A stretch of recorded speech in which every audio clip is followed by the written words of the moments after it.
এই যে টয়লেট নির্মাণ করব একটা ভালো উদ্যোগের সাথে থাকতে পেরে আমরা অ্যাজ এ আর্টিস্ট সবারই আসলে ভালো লাগে। টয়লেট নিয়ে কখনো কেউ ভাবে না, প্রোডাকশন হাউসও ভাবে না, মানে ওটা খুবই ভয়ঙ্কর একটা জিনিস ছিল। প্রপার ওয়াশরুমের জন্য প্রায় 1-2 ঘন্টা ট্রাভেল করতে হয় এবং আমি যদি পারতাম তাদের জন্য এখানে একটা টয়লেট করে দিতে।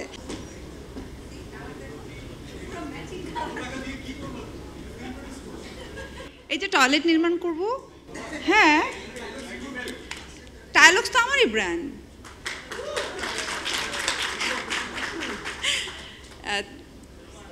আসলে আমি কি বলবো, এতক্ষণ ধরে এত সুন্দর সুন্দর কথা শুনছিলাম সবার, সো আমি ভাবছিলাম যে আসলে নতুন করে আর কি বলবো, কারণ আমার মনের কথাগুলোই সবাই বলে দিচ্ছে। সো আজকে আমার সব পছন্দের মানুষগুলো সামনে এবং আমাদের সব সাংবাদিক ভাই বোনেরা। সো আজকে খুব সুন্দর একটা উদ্যোগ টাইলক্সের, যেটা আগে প্রথমে থ্যাঙ্কস দিই রিমাকে, কারণ হচ্ছে আমি এই কোম্পানিতে ঢোকার এরপর থেকে আমার মনে হয় এটা আমার কোম্পানি, যার কারণে যে কোনো কাজ হলে মনে হয় এটা আমিই করছি।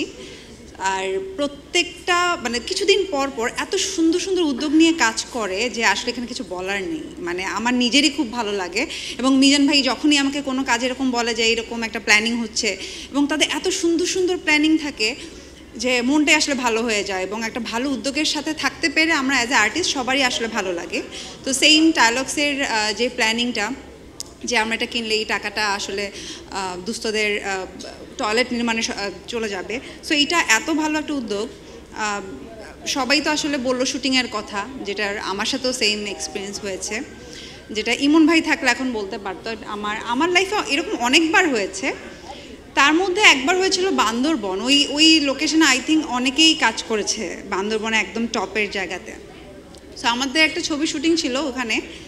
সো ওইখানে ফার্স্ট দিন আমি যখন শ্যুট করতে যাই, ওইখানে যখন আমি টয়লেটে যেতে চাই, টয়লেট নিয়ে কখনো কেউ ভাবে না, প্রোডাকশন হাউসও ভাবে না, কিন্তু যখন আমরা খুঁজতে যাই, কিছু বসত বাড়ি ছিল যেখানে কোনো টয়লেটই ছিল না, কোনো টয়লেটই নাই। টয়লেট তো খারাপ ভালো পরের বিষয়, কোনো টয়লেটই নাই। তখন আমি জিজ্ঞেস করলাম যে ওরা কীভাবে টয়লেট ইউজ করা, মানে ওটা খুবই ভয়ঙ্কর একটা জিনিস ছিল। এবং তখন আমাদের একটা প্রপার ওয়াশরুমের জন্য প্রায় 1-2 ঘন্টা ট্রাভেল করতে হয়, এবং প্রডিউসারের তখন মাথায় হাত, এবং নেক্সট দিন গিয়ে দেখি যে তারা আমার জন্য আলাদা করে একটা টয়লেট বানিয়েছে।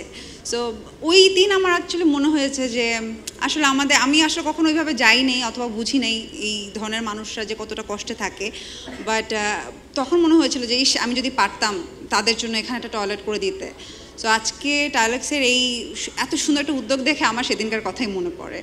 সো ধন্যবাদ, খুবই ভালো লাগছে। এবং আমি সাংবাদিক ভাই বোনদেরকে বলবো যে এই এত সুন্দর একটা উদ্যোগ মানুষের মধ্যে যেন ছড়িয়ে দেয়। আমার যার জায়গা থেকে আসলে আমাদের উচিত সবার এগিয়ে আসার।